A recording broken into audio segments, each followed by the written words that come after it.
Assalamualaikum warahmatullahi wabarakatuh. Perkenalkan, kami dari kelompok 13. Di sini kami akan mempresentasikan hasil analisis kami terhadap sebuah paper yang berjudul Classification of Sleep Disorders Using Random Forest on Sleep Health and Lifestyle Dataset. Sebelumnya perkenalkan, saya Alma Alikita Putri dengan NIM 187221023. Saya Nagoid Muarosalia dengan yang 1872127. Nah, pada bab pendahuluan ini bahas tentang latar belakang masalah, yaitu ada gangguan tidur merupakan isu kesehatan umum yang mempengaruhi kualitas hidup seseorang. Lalu identifikasi dan klasifikasi gangguan tidur sangat penting untuk diagnosis dan pengobatan yang tepat. Adapun juga tujuan dari penelitiannya yaitu mengidentifikasi dan mengklasifikasikan gangguan tidur menggunakan model random forest dan memanfaatkan data sleep health and lifestyle dari Kaggle.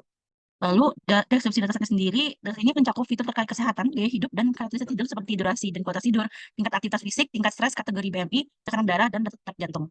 Adapun alasan pemilihan random forest di sini, yang pertama itu ada andalan dalam tugas klasifikasi, lalu mampu mengatasi overfitting menggunakan teknik bootstrapping, lalu efektif dalam memprediksi hasil akurat meskipun data tidak seimbang, lalu menggabungkan beberapa decision trees secara independen untuk prediksi yang stabil dan akurat. Di sini signifikansi penelitiannya, di sini membangun model klasifikasi dengan akurasi yang tinggi, lalu memberikan kontribusi pada diagnosis dan pengobatan gangguan tidur. Di sini ada dasar teorinya. Yang pertama random forest. Algoritma ini bekerja dengan membangun banyak decision tree selama pelatihan, menggunakan subset data yang dipilih secara acak dengan teknik bootstrapping, lalu hasil prediksi digabungkan melalui voting untuk klasifikasi atau rata-rata untuk regresi. Adapun juga teknik bagging yang dimana metode pengambilan sampel acak dengan penggantian dari dataset asli untuk menghasilkan beberapa subset data. Lalu teknik ini itu membantu mengurangi variansi model sehingga meningkatkan stabilitas dan akurasi prediksi. Lalu yang terakhir ada fitur importance, yang dimana metrik yang menunjukkan kontribusi relatif dari setiap fitur dalam membuat prediksi. Dan matriks ini tuh dihitung menggunakan Gini index, yaitu ukuran impuritas atau inhomogenitas di setiap node pohon keputusan. Nah, fitur kontribusi tinggi yang akan memiliki penurunan impuritas yang signifikan pada proses pembentukan node-nya nanti. Baik, selanjutnya adalah terkait metodologi yang digunakan pada paper ini. Jadi, pertama, ini adalah gambar research flow, metodologi yang digunakan. Jadi, berawal dari problem formulation dulu, setelah itu dataset collection, lalu dilakukan preprocessing data, lalu build random forest model, lalu divisualisasi akurasinya, dan juga memberikan kesimpulan. Nah, ini untuk lebih detailnya, yang pertama untuk mengidentifikasi problem ini, masalah penelitian ini berfokus pada identifikasi dan juga klasifikasi gangguan tidur yang dimana menggunakan dataset sleep health and lifestyle. Yang dimana gangguan tidur ini dapat mempengaruhi baik dari kualitas hidup seorang, dari segi fisik, kognitif, maupun emosional. Nah, penelitian ini bertujuan untuk mengembangkan metode berbasis algoritma random forest untuk mendiagnosa dan juga memprediksi terkait gangguan tidur. Lalu untuk bagian dataset collection, jadi dataset sleep health and lifestyle ini diperoleh dari Kaggle, yang dimana ini mencakup data seperti ID individu, jenis kelamin, usia pekerjaan, durasi dan kualitas tidur, tingkat aktivitas fisik dan stres, kategori BMI, tekanan darah, detak jantung, dan juga jumlah langkah harian. Nah, fitur-fitur ini itu digunakan untuk menganalisis dan juga memprediksi gangguan tidur yang akan digunakan untuk random forest nanti.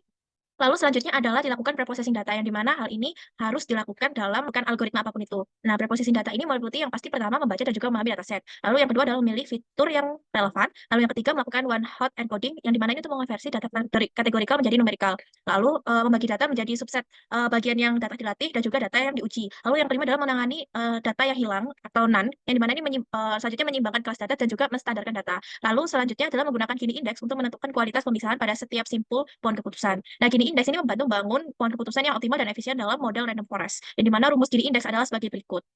Lalu selanjutnya adalah membangun random forest model, yang dimana model random forest ini dibangun dengan langkah-langkah berikut. Yang pertama adalah menentukan jumlah pohon, yaitu n_estimators, yang dimana ditentukan 200 dan kedalaman maksimumnya yaitu mass_depth-nya adalah 10.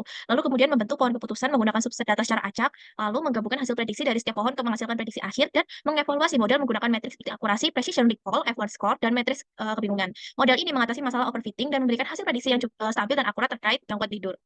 Adapun penjelasan datasetnya, di sini datasetnya itu data sleep health and lifestyle itu berisi 400 data yang mencakup informasi tentang pola tidur dan gaya hidup sehari-hari. Set ini memiliki 13 kolom yang fokus pada aspek kesehatan tidur, aktivitas fisik, stres, serta beberapa indikator kesehatan lainnya.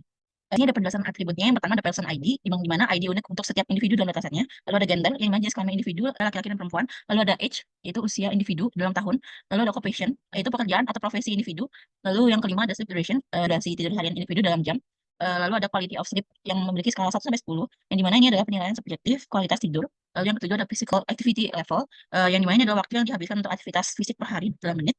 Lalu yang kedelapan ada stress level yang memiliki skala 1 sampai 10, yang dimana ini adalah penilaian subjektif tingkat stres. Lalu yang kesembilan ada BMI kategori, yaitu kategori BMI individu, misalnya kurus, normal, dan kelebihan berat badan. Lalu yang 10 adalah blood pressure, yang mana tekanan darah sistolik atau diastolik individu. Dan yang ke-11 heart rate, yaitu denyut jantung saat istirahat dalam BPM. Lalu yang ke-12 adalah daily steps, yaitu jumlah langkah yang ditempuh per hari.